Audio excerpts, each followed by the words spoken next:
So today we're going to talk all about reviews and why they're important for your business and why you should respond to every review, even the negative ones that are out there. And they play a much bigger role in your business than you might think because they affect your search, particularly things like generative search. So today I am here with my co-host, Melanie, who is the professional at responding to reviews. I don't know if I'm a professional or if I'm just famous for my reviews, which not all of them I'm wildly proud of, but most of them I am, just because, when you own and operate a small business, even though it didn't have my actual name on it, it was my baby. And so when somebody leaves a review, there is no possible way you can't help but take it personal. And, these reviews these days, people are just so skewed. Some people, they have a preconceived notion about what to expect, and that's not what happens when they gets in there. And it's not your fault that they have that preconceived, notion about what to expect when they get there. So she's talking specifically about Twisted Sister Bake Shop. So when you ran Twisted Sister, which was eclectic, you had an eclectic brand. Everything about the brand was baked. Maybe that's a pun for a bakery. But it was put together well, but it was edgy. You had a lot of edginess, but that edginess even came through in your review responses. And you responded to every review too. Just about, yeah. I tried to. Good, bad. Otherwise, the Google page is not dead. My business shows is, permanently closed, but I think you can still go on there and read reviews and, God forbid, the responses. So your reviews became kind of famous. And so when Melanie was put in charge of kind of working on the reviews of Hill Country Chocolate, it was a little bit nervous because I'm typically a lot different. I'm more fluffy. Probably. Yeah, let's just clarify. I'm not in charge of the reviews at Hill Country Chocolate because even though I've turned over a new leaf now and this is a totally different business and our clientele is totally different too, to be fair. Right. I'm still not in charge of that. That's you. You can step back all you want to, but you're still in charge of reviews. Well, let's talk about reviews then. And I think they're very important. And you've heard me talk about it. You think they're very important too, but let's talk. Yeah. Okay. So I know they're important, and I think I know why they're important. I'm a normal person. I read reviews on places before I go there. It's hard for me to step out of that business owner kind of role and really, really see the true value in it, because some people are spot on and some people, again, they're like hallucinating things and they just take to the internet and they write these reviews. So hopefully, normal people nowadays, when they're out reading reviews, they kind of take it with a grain of salt and kind of see what maybe the majority is saying and not one person who gets butthurt about something and decides they're going to leave a bad review. But I don't know all the ins and outs of reviews. You would know a lot more answers to that on like the technical side of why a review is important or not. I just know like user side and coming up with, catchy ways to respond to these things. But as a business owner, I don't think I ever fully put weight into it. And I think I maybe should have. And I know we do here at Hill Country Chocolate. So I have a few questions for you that I think other business owners might find really, really useful in, review tactics and stuff. Well, let's get one thing kind of out of the way at the beginning, because I think whenever I talk to people about reviews, business owners have a love-hate relationship. Absolutely. I think part of it's because most consumers, if you have a bad experience, it seems like your threshold to writing a review and venting about it online is really high. Yep. And if you have a great experience, you will often leave a review, but it's not part of it's not your daily driver. You're not getting in the car and leaving that review in the parking lot often. And so I think one thing for the business owners out there that I will tell the consumers is that we understand that it's a lot of motivation to write a good review, but it means a lot to a business when you write a good review. It may seem like when you go to these businesses and they've got 4.8 stars, you think, well, everybody leaves them a good review, but that's not true. It really means a lot for a business to get a good. Yeah, I think it does. So why is it important to have reviews across all different platforms, or is it okay if you, predominantly are telling people, hey, go leave us a Google review, go leave us a Google should you, try to encourage them to go on Yelp or TripAdvisor or even your own social media pages, because you can go on there and review the business direct on their page? What's useful in that case? Well, that's a great question. And I have not done a good job with this. at Hill Country Chocolate, because I often tell people, oh, go leave us a Google review. Go leave us a Google review. Don't get me wrong. Google reviews are important. And they're important because I don't think people quite understand that one of the ways that Google finds you and surfaces you and figures out that you are a legitimate business and that they want, we should send you traffic on Google is because they see these extra words on there. These words, these referrals, these comments, these details about your website, this sort of tacit knowledge that not an extra person would do. So that's really, really important. But I think what people understand is that in this world of Chat GPT and generative search and Perplexity and Claude and all that, they read all of those platforms. So they read them all. So today, as a business owner, you're really better off being on every platform.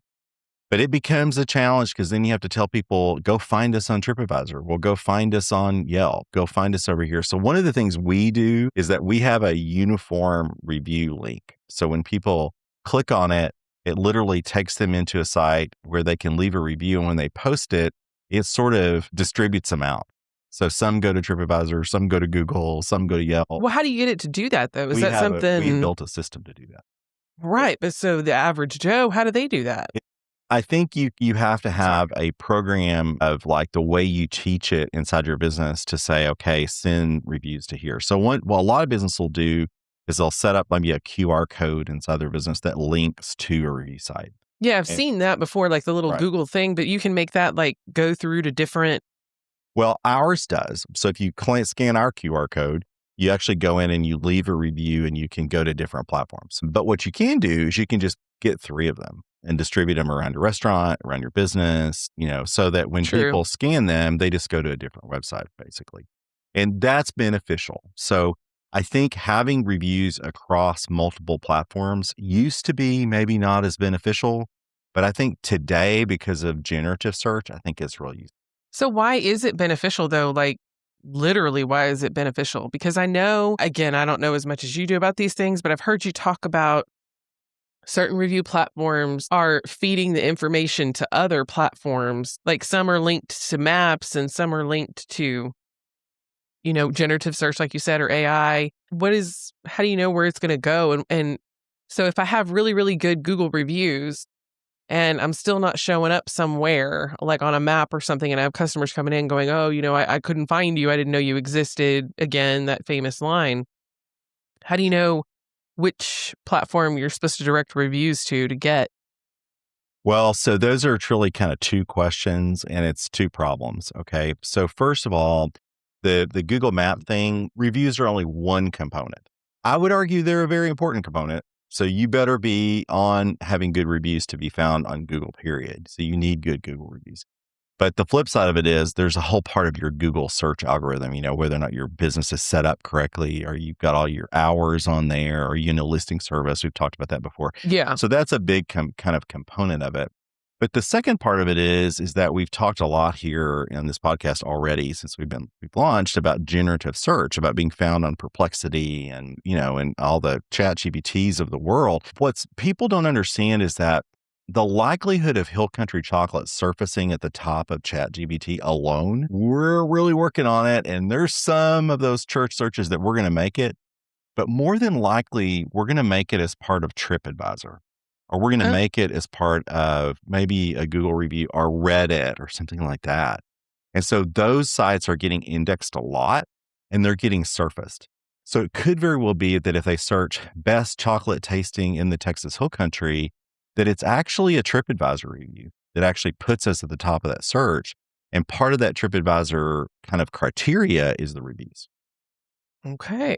So that makes sense. And then it all just kind of goes hand in hand. I mean, you have to have a little bit of both of everything. So that being said, then talking about a little diversity, does it matter if they're all like a text typed out review, or do you need some sort of video testimonial stuff going on? What kind of mix should you have? So that's a really great question. And I'm going to tell you my opinion on it, and I don't know that I'm completely correct. But probably for generative search, like that getting found at the top of ChatGPT with TripAdvisor recommending, right? That's probably better text. Really? It is probably better text. But here's the thing.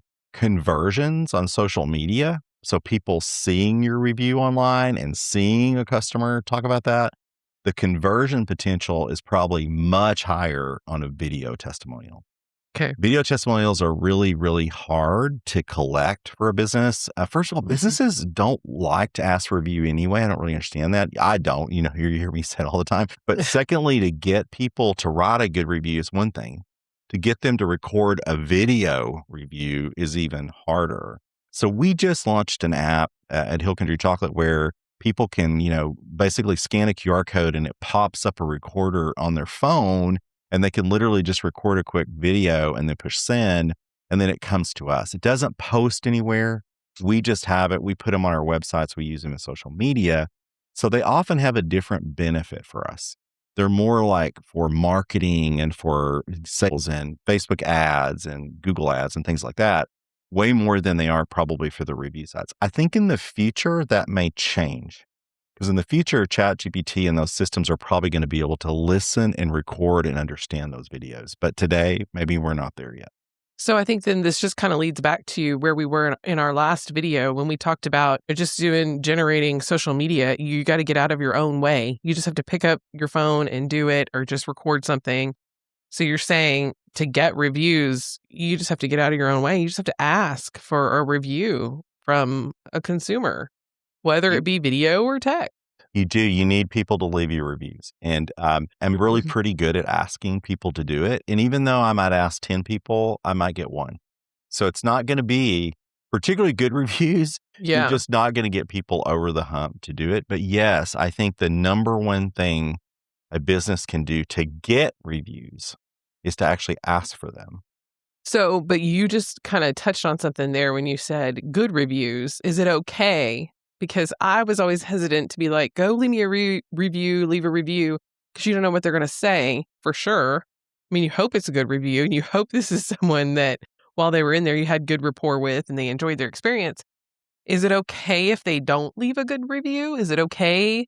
I mean, I used to have this coffee mug in the shop and it said your 3-star review is BS. And it is. 3-star reviews don't do anything for anybody anywhere. It's just, neutral ground.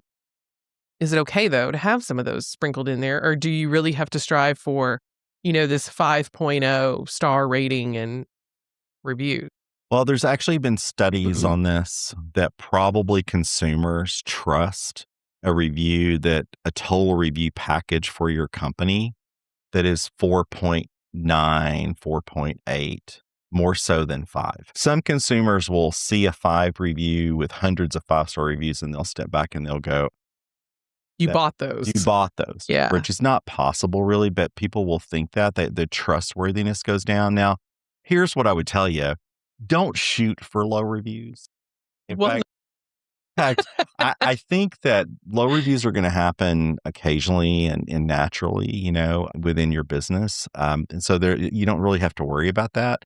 But I do think that reviews actually start not with the review, they start with the service. So to get a good review, you really need to deliver exceptional service. And your idea being you should do that anyway and not just do it for a review. But honestly, probably the best thing you do for your reputation of your business is to deliver exceptional service. And then you use the reviews to really be the measure of that. I agree. That's the hard part, kids, doing that 7-star service model to literally everyone who walks in the door. And sadly, I think that's kind of gone away a little bit in our culture. And I really wish to see it come back because I sit here and joke around about not being the 7-star service giver. But people who know me know that I am a pleaser and I will go above and beyond and bend over backwards for you. If you're a customer and if I see any type of value in having you in the building, I'm going to do anything and everything I can for you because I really do want people to be happy. I mean, that's what we're here for, is to make people happy, right? So I come out of my comfort zone. I ask a customer, or maybe I'm the owner and I'm milling around my business on a Saturday, and I have asked those 10 people that I, had a long interaction with, hey, go leave us a review, and they do. Do I have to respond to their review? Do I have to respond to every review? Do I just, do damage control on bad reviews and ignore the good, just assuming that it doesn't matter, or do I need really focused time on responses? Well, you do for two reasons, I think. First of all, let's talk practical reasons, okay? The practical reason is that Google is going to rank your company based on words. And those words can be in the review and they can be in the response to the review. So that's why if somebody writes you a review and they take the time to write a paragraph back, because that means that you are just adding search engine optimization to your website. So the cool thing about that is it's your opportunity to be a part of that search strategy that ChatGPT and Google are using to rank your website. So here's almost the golden ticket. Take advantage of it, even if it's a bad review. So the rule of thumb is respond to every single review. Respond to them quickly. Your response probably helps you too. Now, I haven't done this work on Hill Country Chocolate because fortunately for us, we're blessed. We don't have a huge number of negative reviews, but we recently did a study where we looked at Dallas hospitals and we looked at Yelp and we looked at Google. I didn't even know people reviewed hospitals. And they're often negative because people often have stressful times in healthcare. What we found is that a hospital in Frisco and two hospitals in Frisco, one responded to 100% of the reviews. One responded never to the review. Wow. And what we concluded from looking at those review returns and reading Glassdoor and what they were posting on Indeed and all the job sites was that management was really interested in quality. So even though one hospital had a lower overall review, what we found from that study was that hospital offered better quality and better customer service. So even though they had negative reviews, they responded and corrected things and they took the advice well compared to a hospital that just ignored people. And then the third thing is I think personal. If somebody takes the time to write a review about your business, you owe them the respect to respond to it. I would agree. And sometimes it seems like it's really hard to take the emotions out of your response because it's your child and it's your everything that you've put your life's work into. But I think you're right, and sometimes even a bad review turns out to be a really, really great tool and a great learning point for you and your staff. Because let's be honest, not every staff member treats everyone the same or follows all the protocol and does everything that you've taught them to do. And you're walking around thinking, oh, I spent all this time on training and everyone's doing exactly what I tell them to do. And they're not.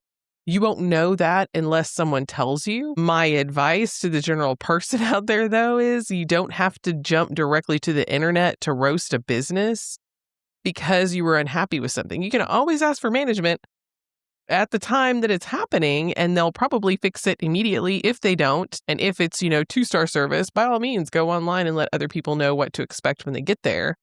But, I think that's why my hesitation was always, or why my hate for reviews was always there, was because I just would rather have the opportunity to talk to people one-on-one than online. So. No, I think you bring up a great point in that what's the value of the reviews for the business? I think the value for the business is it's multifold. If an employee gets a great review, you've heard me do this, right? I'll walk around and I'll say, hey, Brenda, this person left you a great review. They named you in the review because you did such a great job. That's huge reinforcement to that employee to do a better job the next time, right? Because they get that reinforcement. And you also know that if we get a negative review, if we get any review below 5, right, we talk about it at a staff meeting because typically that's going to be an issue where we immediately, because we're typically Irish, or I am, we immediately know, well, it's our fault. We got to fix it. What's the problem going on? And many times there are things that need to be fixed. Right. Some of them aren't obvious. A good example would be somebody tastes a bonbon and they write a review that said, I don't like coffee and I didn't really care for the bonbon, 4 stars. 3 star. It's always a 3 star. Stars, right? And so then you're stepping back and going, well, you gave us 3 because you didn't like a coffee bonbon because that's what you have. But the question is for us then is to step back and say, okay, do we have too much coffee? I wouldn't argue that. But do we have too much coffee? Do we need to have other options? Did we not tell that customer there were other options? Did we not offer them something else? What are the things internally in the company that we could have done to give them a better experience? It may be that we couldn't do anything to fix that, right? Could do, because they're never, ever going to be convinced to like coffee. But regardless, it's something that we should at least look at too and see if there's something that we should work. Yeah. A typical response to that would be, we're so sorry you didn't enjoy the coffee bonbon. We do cold brew coffee bonbons. We use Okinawan black sugar in the middle of the bonbon to give it this tight, slight molasses flavor. But fortunately, we've got a bunch of other bonbons too that we would like to try. So give us a try one more time. Come in, ask for us by name. Let's try some. Okay, I see what you just did there. That's the ideal Dan fluff. I didn't like the coffee bonbon. Well, what you can do is you can tell them all about the cold brew coffee and the Okinawan sugar. That's fluff. I know. I get it. I get it. I think I just always did not understand the value of reviews for search optimization purposes. Like, I really and truly, as a business owner, just thought people are only going to read your review if they've already found you and they're wondering if they're going to come see you for sure or not, which might be the case. But then it goes back to that whole, we didn't know you existed, and never connected those dots and knew that reviews could also help you just be found, period, on the map, even if they're not a total 5-star. They are. And I'm going to be first to tell you, reviews are hard to get. Particularly if you launch a business from start, or you do like a startup, it takes a while.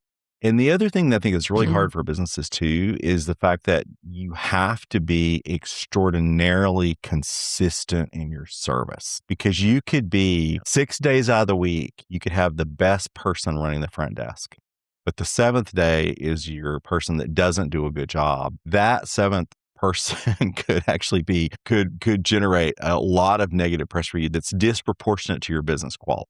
Right. Exactly. So it's just like the food critic thing too, Food critic. We talk about this all the time. Melanie and I talk about this all the time. We call it the buttoned up part of your business, right? And we've gotten so attuned to it that when we go to businesses, we'll walk out and we'll think about, man, that business was really buttoned up. And our comment about that is the brand, the people, the instruction, the way we were seated, the menu, the food that's on the table, the presentation, how we're presented the check. Everything about that experience is buttoned up. Everything from the logo, it matches the uniforms. We tend to walk away from that. And I'm going to tell you that stuff, that buttoned up component really occurs to your reviews. But let's be honest, it's really hard. It is hard. It's tough. It's really tough. So we talked about, good reviews, bad reviews, and you want this 4.8, 4.9. What if it's not happening for you?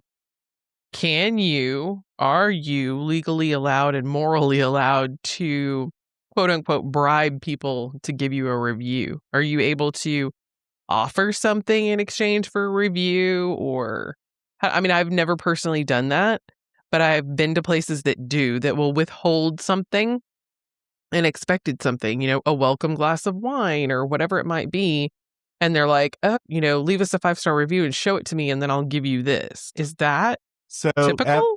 Again, I'm not a lawyer, but I'm going to tell you what I know. And what I know is that there violates a lot of problems with terms of service among many of the review platforms if you actually offer something in exchange for a good review. And recently someone told me, about a winery somewhere, I don't even think it's in our area, that, when you get there, you get a free glass of wine if you show them a 5-star review. Okay. Oh, yeah. And so to me, that's violates a lot of concerns. I think there's FTC rules about it. There's certainly terms of services about it. And secondly, also, you can't gate reviews. So if you have that thing on our website, remember I told you that people could scan and it would send them off to TripAdvisor and Yelp or whatever, you also can't gate them. You can't ask them to say, okay, put in your star level. And then if it is, 3 stars and you don't want that one, it sends you to something that looks like Google and you fill it out, but it doesn't actually post. Gating reviews is not acceptable either.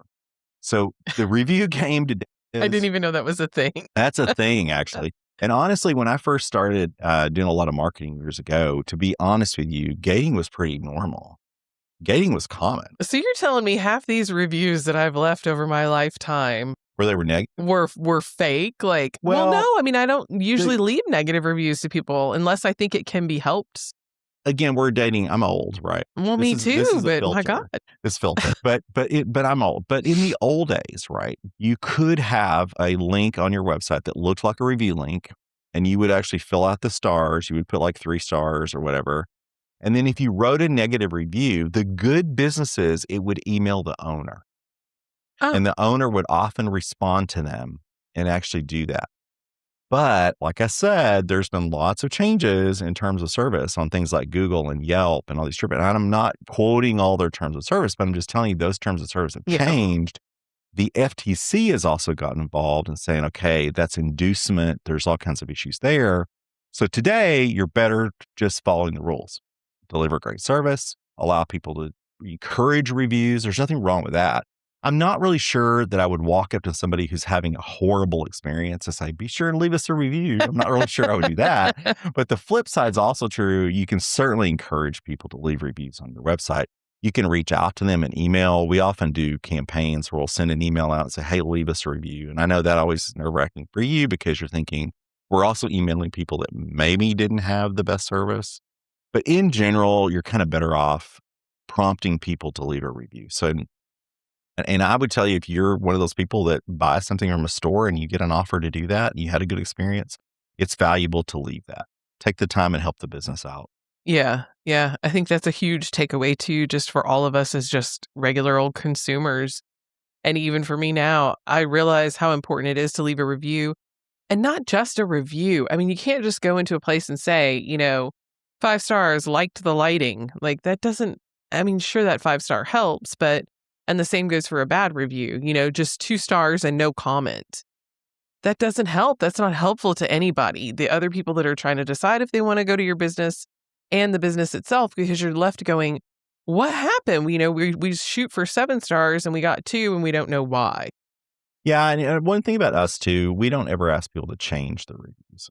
No. So if somebody writes a review and it's truly a negative review, which we don't have a lot of those, but if somebody had that, they're going to get an email or a notice on there that says to email us, usually at, our general email number, and say, email us at this review and tell us it was you and let us get a chance to meet with you. Not that we're going to ask you to change your review, but we are going to try to make it right. I mean, if we did something, we snubbed you, we did something poor, we try to do a good job, but a good example, we had a package that was mailed last week and we didn't get a negative review. Let me say that we didn't get a negative review, but you had a package that was mailed like today, right? And it was supposed to go to someplace like Baytown. And then, yesterday we get a notification that it's out for delivery in Nashville. Okay. Well, that person in Baytown may very well likely write us a negative review over shipping took too long or whatever. Well, that's UPS, but still, as a business, we went out of our way to make that right for that customer. Absolutely. Right? And that customer is a regular of ours and didn't do that. She didn't hop online and just write a bad review. She sent us an email and she said, hey, by the way, because I wouldn't have known. I mean, the amount of packages that I've shipped for Valentine's Day is crazy. I can't possibly go back and check and make sure that every single one of those was delivered in the time that they told me it was going to be delivered. And so she just sent an email and said, hey, by the way, I don't know if you know this, but I checked the tracking and was supposed to be here on Monday. And now it says it's coming on Friday and it's out for delivery in Nashville. Like, yeah, let me fix that. So, and we did. We fixed it immediately. And I think that's important. So again, that would probably lead to if I sent her an email back now and said, hey, I know that, you had this issue and we got it all fixed and straightened out. Would you mind leaving us a review? I'm confident, again, in my 7-star service that she would leave a good review and say, maybe even mention there was a shipping issue, but it was all resolved and I'm eating my chocolate as we speak. Yeah. So Melanie just outlined, I would argue, the mother lode of marketing, which is where you take a negative situation with a customer and you turn it into a 5-star review. And that's happened to me where I've had an experience with a company and, Melanie will laugh when I say this, but I'm offering a little helpful advice back to the company. So sometimes I'll reach out and I'm not a bad reviewer. I rarely ever leave bad reviews ever because I know the effect that has on a company. But often when I talk to someone there, they don't either understand, they don't know, there's a miscommunication. Maybe there is an internal business sequence that needs fixed. But let me tell you, life is not perfect and running a business is hard. And so if you can correct something, again, management's response will often get a 5-star review. So that's how you fix that. And even if people don't leave a 5-star review or don't leave a review at all, you'll often get a customer for life on how you respond to a bad problem, even if it's not a review. Yeah, this was something you taught me. You actually teach me a lot of things. I really do listen to a lot of the things that you say. And this is why when I started, I said I wasn't, fully proud of every response that I gave back in the day. They were true. I'm ridiculously truthful in everything, but that people need a little more soft and fluffy and, pet their hair and be sweet. And that's just not me. But you have taught me to not necessarily be soft and fluffy, but to change my perspective and to change it from being offended by this review personally, taking it as an attack, to using it as a learning and a teaching experience for myself and my staff and my business. Because, if you own a business, you can't possibly do everything yourself. And if you do, you're going to get bad reviews because now you're in a bad mood all the time because you're stressed out because you're doing everything yourself. So you have to train staff and trust them and hope that they're doing what you've trained them to do and they're handling situations the way that you've instructed them to do that, but they don't always do that. So good criticism is not bad. And I think the other thing, to be fair, right, it's your baby. So when people criticize your business, it feels like a personal attack. 100%. Right? And I've talked to winery owners and I've seen people get a glass of wine. In fact, one of my good friends owns a winery in town. And he, was said, I look across the room and people taste this wine and then they, taste it and then they just pour it right out and you can shake their head in disgust, right? And he's like, I've spent 5 years cultivating these vines, right? Nurturing this wine. We've spent thousands of dollars to put that in the bottle, right? And then the appreciation comes down to 3 seconds of spit, taste, bucket, right? And so it's personal. It is. There's a Dallas police chief years ago. He gave me these 3 kind of lines and I try to follow them. And the first one, I heard what you're going to say. First one is, it's holster your weapon, right? And for me, it's typically my brain because my brain can often conjure up something that my mouth can't stop me from saying. Melanie, it's often her face. She can often my mouth. She can tell an entire story on her look, right? But it's holster your weapon, it's slow down your words, okay, and assess the situation. And often if you do those 3 things in that order, when you have something that's emotional, because I'm offended by what you said, because I put so much effort into this business, then often you will get to a point where you'll have a communication with that person that is incredibly valuable. Your business actually grows from that negative. Yeah, that's one of the things that you taught me. And I've seen you do it firsthand. I've seen you be somewhere, whether it's in our store or somewhere else, and someone says something to you that is clearly could be taken as an offense. And I've seen you holster your weapon and slow your words. And I can see the brain change that just happened in what's happening. I still need to work on that. Like you said, my weapon is my face and I can't always fix my face. My kids tell me that, Mom, fix your face. And I'm like, I'm trying like this. It's fixed, but it's really not. And then, my brain thinks of these things. I've always been a very witty kind of comeback type person, and it'll just shoot right out before I've even thought about it, typically really fast. So I have to literally go by the Dan rules of holstering my weapon and slowing my words and being intentional about what I'm going to say, because I don't want to do that. I don't want to make an enemy out of a customer. That's not what you're trying to do. You want them to come back and you want them to like you and your product and appreciate it and do what it is that you set out to do. And I think the practical advice for reviews, okay, is that if you can't control yourself, then don't respond to the review. You just push pause and wait till tomorrow. Wait till another day before you respond. That's a huge good piece of advice too, is don't respond immediately. If you're going to write something negative. Right. Think about it for a second. Rule number 2, this is hard, never write anything negative. It doesn't help your business, in my opinion, to write a negative review. Now, don't roll over on things that are absolutely not factual. So if somebody writes in a review something that's absolutely not factual, gently correct that. But do it in the form of slowing down your words, holstering your weapon, and doing a little bit of gentle re-education, and apologize. I'm so sorry you had a bad experience, right? We work really hard. Sometimes we miss the mark, right? Mm. I mean, you can disarm people a lot by taking one for the team. Well, and I think saying thank you too. Right. I think that even if you start it, if it's a negative review, if you say, thank you for bringing this to our attention. Thank you for letting me know that this is happening when I'm not around, or, thank you for letting me know my face offended you, because that was me, by the way, who you're writing the review about. Like, I am the owner. Like, that happened to me a lot. But well, a good example is the shipping example. Thank you very much for bringing this to our attention. We're so sorry. We work with a variety of carriers. It's really hard shipping packages in a small town because we have limited choices, right? But this is great feedback, and we're going to work with UPS, FedEx, DHL, Yeah. right? And say, okay, we're going to work to see if these kind of problems will be mitigated in the future. And we're so sorry this happened to you. You can go. And, I think you can go even farther depending on how bad you screwed up as a business to say, hey, here's a free coupon, right? Or here's a discount code. Come back and give us another chance. It's on me, right? You've heard me say that before. Like, come back and try it again because it's on me. I'll give you another reason to take a bite at the apple. And it's amazing how many people who were probably typing out that review and saying, I'm never going to cross your doors again, would go, you know what? I kind of feel bad now. I think I'm going to go back.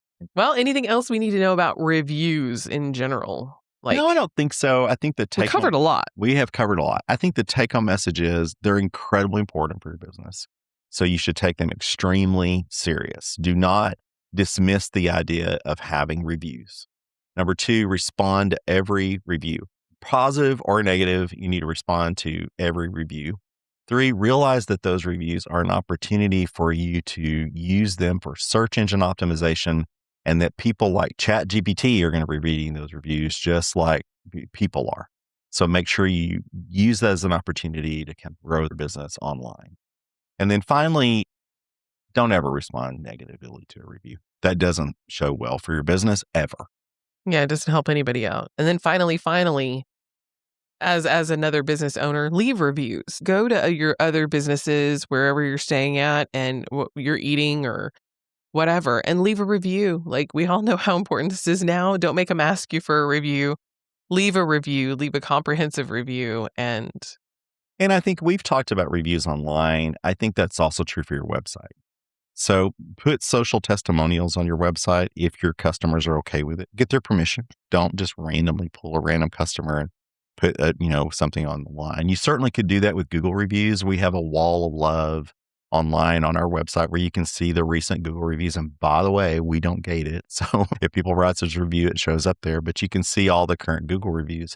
But you can find people who are willing to put their name on your website and say, I had such a great experience. I would love to be there. Well, that social testimonial, that kind of review on your website can be very powerful too. Well, I hope you enjoyed it. Thanks for joining us. Until next time, we'll see you again.